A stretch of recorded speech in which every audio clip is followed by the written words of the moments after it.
যাক আধা কেজি খাই কি এই মাছ বন্যের সময় আধা কেজি থাকলে এত বড় হয় না। আরে না কেজি খানে কেজি এত হবে 1.5 কেজি ছিল আর না 1.5 কেজি ছিল না 1.5 কেজি তো এখনো নাই না 5 কেজি হয়েছে না না না কেজি সারি কেজি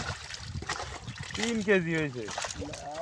3 কেজি আমি হয়েছে ওই এর মতো আমি 3 কেজি কেজি সারি কিলো নিচে 3 কেজি হয়েছে 3 কেজি কম কথা না লাটকা হয় তা তো সাইড তুই 100 টাকা নিছিস তাহলে সেই পর্যন্ত কয়টা হলো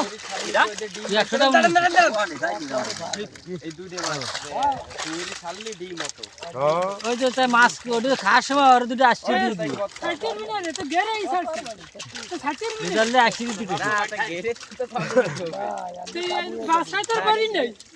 আমি ঘরে থাকছি কি শোন ওই বিলাট কাপ ওই দুটো মাছ বেলা না আসবে